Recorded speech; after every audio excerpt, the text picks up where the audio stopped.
Cinquième vidéo dédiée au congrès de l'AICO à Dublin, et oui, déjà la cinquième.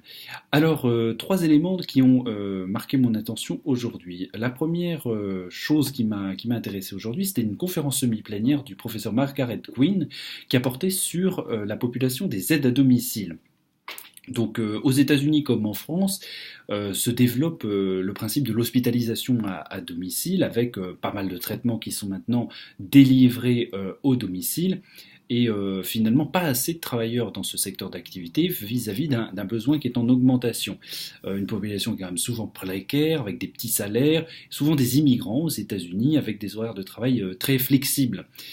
Alors, des gens qui, pour beaucoup, aiment bien leur travail et apprécient la reconnaissance que peuvent leur témoigner les patients, mais un certain nombre de risques professionnels. Alors, notamment deux que je vais reprendre avec vous. Déjà, les AES. Alors, les AES, les accidents d'exposition au sang, c'est plus précisément les accidents d'exposition au liquide biologique, mais on dit quasiment toujours AES, qui concerne cette population-là, bien qu'ils n'aient pas le droit, normalement, de réaliser des injections. Eh bien, il arrive que, bien sûr, certaines aiguilles de patients diabétiques traînent dans les domiciles qu'elles ont à nettoyer, d'une part, et puis d'autre part, certains patients font pression sur ce personnel-là, qui est plutôt pas toujours en état de négocier. Ce sont des gens qui ont, comme je l'ai dit, des petits salaires, un travail précaire, et donc pas toujours en état de refuser les tâches qui sont prescrites. Et donc, en ça, on a dans une enquête qui a été faite par cette équipe, 2% d'AES dans les 12 derniers mois qui ont précédé chez ces aides à domicile. Donc c'est quand même pas négligeable. Et donc ce qui peut poser la question de les intégrer au type de suivi que l'on a pour les situations en milieu hospitalier. La deuxième chose assez intéressante, c'était dans le domaine du nettoyage. L'équipe de Margaret Quinn a reconstitué une salle de bain en laboratoire dans laquelle ils ont pu faire un monitorage de l'atmosphère. Et donc ils se sont aperçus que, bien sûr, on dépassait des valeurs limites, notamment pour les dérivés chlorés, qui sont de 1 ppm. On dépasse allègrement ces limites-là lorsqu'on a un usage des produits de nettoyage dans le cadre de cette activité-là. Les taux de composés organiques volatiles les plus élevés sont obtenus avec les dérivés des ammoniums quaternaires. Donc, on a quand même des personnes qui sont très exposées à ces substances-là, des taux d'asthme une augmentation de la prévalence de l'asthme, notamment chez ces travailleuses-là. Donc, c'est vrai que c'était assez complet comme présentation, et si j'ai à me repencher sur les aides à domicile, j'irai plutôt voir du côté de cette chercheuse. Alors ensuite, j'ai assisté à une session parallèle consacrée aux solvants organiques, et notamment à l'encéphalopathie chronique aux solvants. Alors c'est une maladie qui survient lorsque l'on est exposé aux solvants organiques et qui se manifeste par divers symptômes neurologiques. La particularité, c'est que les lésions arrêtent d'évoluer, arrêtent de s'aggraver lorsqu'on arrête l'exposition professionnelle. Alors, une étude de Heidi Furu de Finlande concernant cela a montré en fait que c'était un diagnostic qui était, on passe à côté de ce diagnostic bien souvent.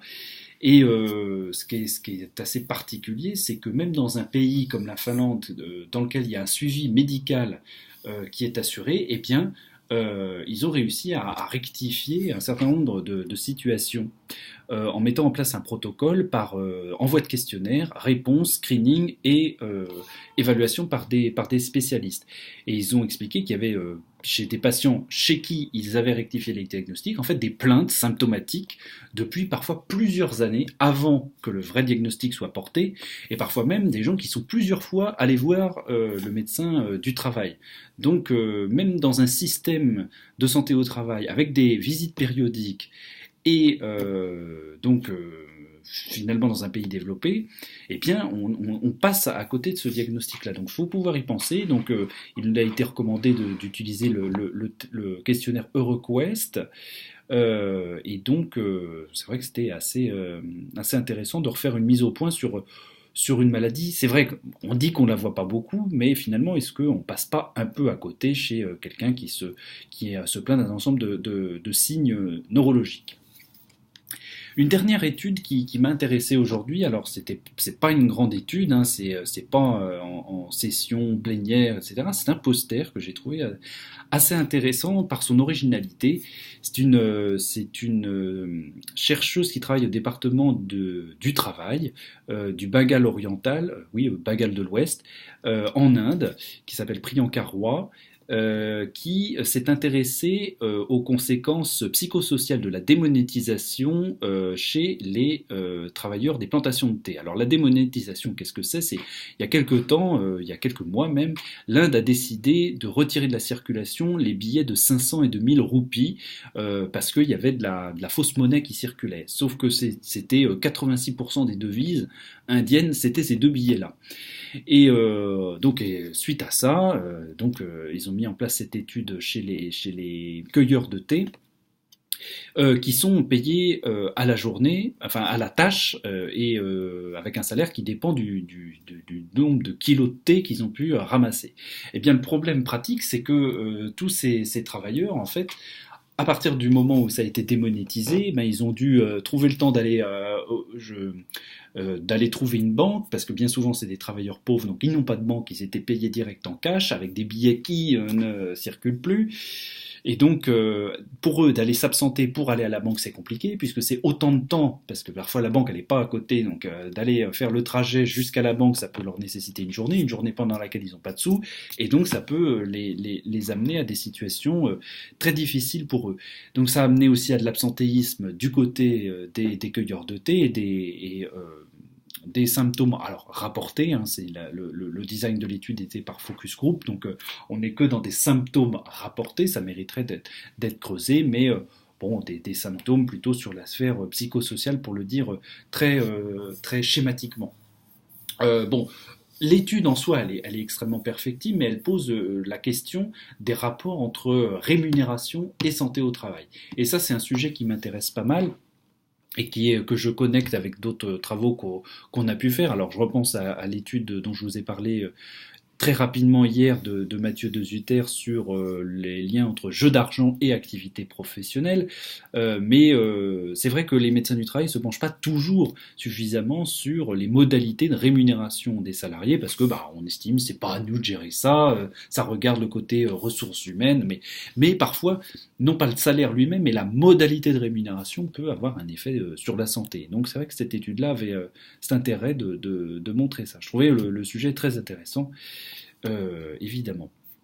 Bon, alors sinon, dans le reste de la journée, des choses un peu plus techniques. Alors, il y a eu une session parallèle consacrée au réseau de surveillance de maladies professionnelles. Alors, c'est un petit peu technique, mais c'était extrêmement bien fait. C'était avec l'équipe de l'Ode Godris de Louvain, qui préside le réseau Modernet.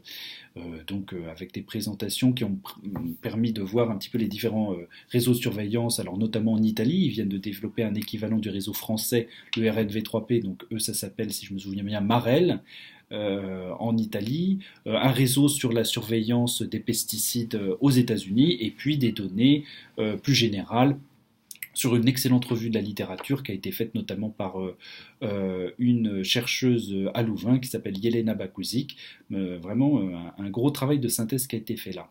Et puis sinon, dans les actualités un peu techniques de la journée, j'ai assisté à la réunion du comité scientifique sur les risques psychosociaux. Donc là, c'était encore des questions de cuisine un peu internes qui sont peut-être pas extrêmement intéressantes pour vous, mais bon, on a causé notamment de savoir où on allait organiser notre prochain congrès. Alors ça va pas être une élection, il y aura pas de pins et de petits koalas ou de porte-clés en forme d'éléphant. Non, c'est beaucoup plus simple. Donc on s'est mis à peu près d'accord là-dessus. C'était une réunion qui s'est très bien déroulée. Voilà pour aujourd'hui. Alors c'est vrai que je tourne la vidéo un petit peu tard parce que je reviens d'un pub où un de nos collègues a pris ses habitudes, qui s'appelle le Church, qui est en fait l'église dans laquelle s'est marié Arthur Guinness, puisque je ne savais pas qu'il y avait Monsieur Guinness. Ça paraît assez logique tout compte fait. Donc, qui s'est marié et donc l'église dans laquelle il s'est marié a été reconvertie en pub. Donc, c'est vrai que c'est assez intéressant. Bref, c'était pas mal, quoi. Eh bien, écoutez, bah, sur ce, je vous souhaite une excellente journée et puis à demain pour une autre vidéo dédiée à ce congrès.